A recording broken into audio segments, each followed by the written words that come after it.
Um, anyway, um, what I was going to say was through all of that, I've had the advantage of working with our educators.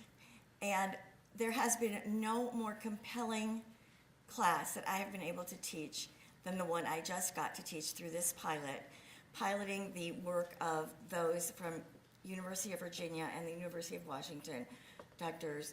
Pianta, Bridget Hamry, and Gail Joseph, who came up with this amazing model for how we can adapt our coursework and how we can use these principles that we're learning to really, really, really focus our education preparation for teachers. I know I, for one, have taught in the community college system, and I've heard people say to me, but you're not preparing educators who can come out and do the work as soon as they get into my classrooms. It's like, right, it's only 2 years. There is not a practice in our country who prepares people and expects them to be proficient at what they do as quickly as what we expect in early learning. So that was my little soapbox. But I worried when I taught this course, this is a pretty simple model. What we want to do is we want to make sure that if we're really going to have professional development or teacher prep that leads us to outcomes, that we use this model, that we focus on the know. Well, typically in higher ed or in our PD, we have been very good at focusing on the know. We have a lot that we can tell you about what is. The next thing we have to do is we have to let people be able to see it. What does that look like? I can't tell you how many teachers have said to me, can you show me? What do you want me to do? How do I do it? So once we see it in ourselves and others, then it is then that we can do it. But we have often leapt giant leaps from know to do without seeing.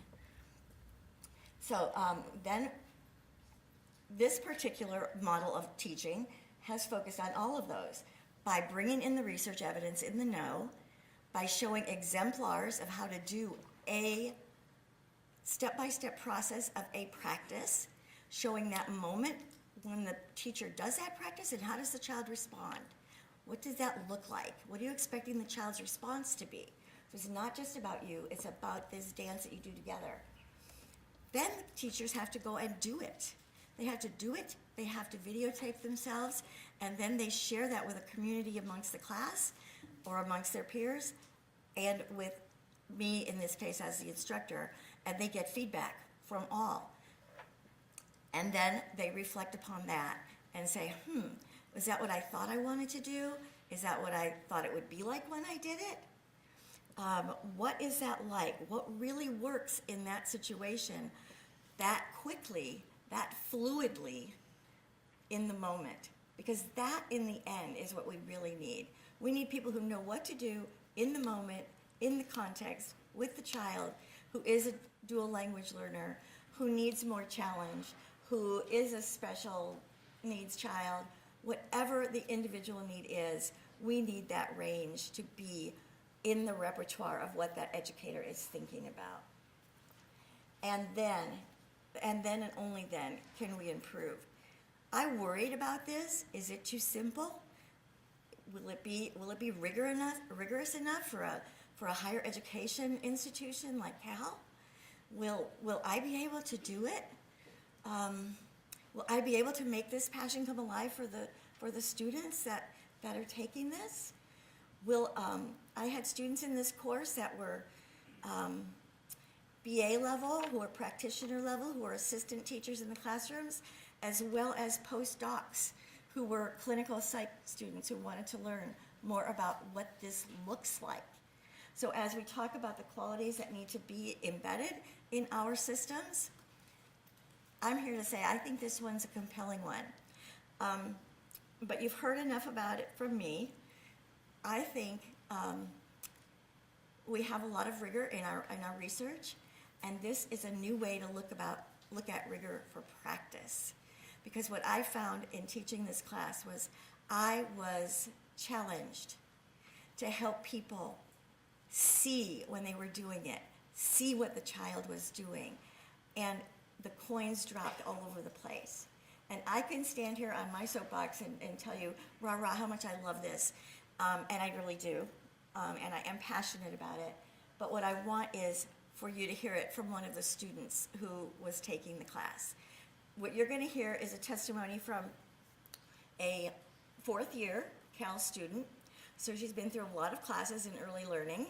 She works at the Children's Experiential Museum, I forget the name of it, in Burke.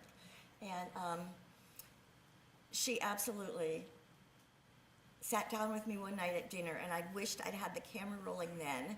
I said, so how was this class? It was so different. It was such a different way to teach for me.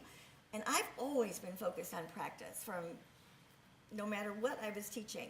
But this gave me a different way to do it. What do you think?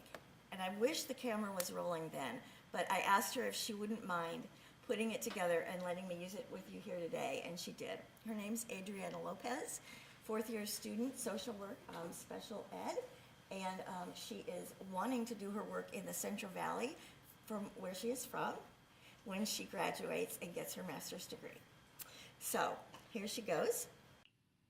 Hi, my name is Adriana Lopez. Throughout my 4 years at Cal, I have taken countless courses that focus on teaching the theories behind social work, child development, among other fields. However, the course I took last semester with Chris regarding early learning and engaging environments offered me a new perspective that I absolutely loved.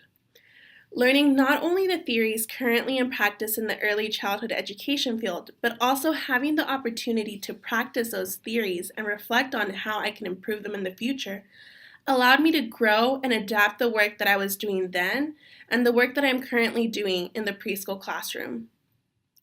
I specifically remember the model that entire course was structured by, that of know, see, do, and reflect. The part I valued the most was the practicing and reflecting on the specific methods used to implement the strategies we learned about in the course.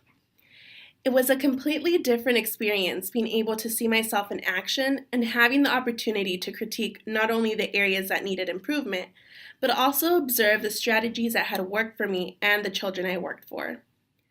Therefore, through my experiences, the best way to learn research-based strategies was and still is by simply practicing them and taking time to reflect on how these strategies are successful and how they can be improved in the future. Thank you. So that's Adriana, and I think she says it well, and I hope that you will join me as you sit at your policy tables, at your budget tables, at your planning tables, at your design tables, and think about how you can put practice in the heart of what you're doing.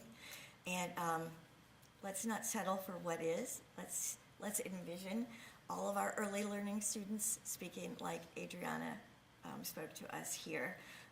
So join us in our Early Learning Lab Sandbox. Thank you so much.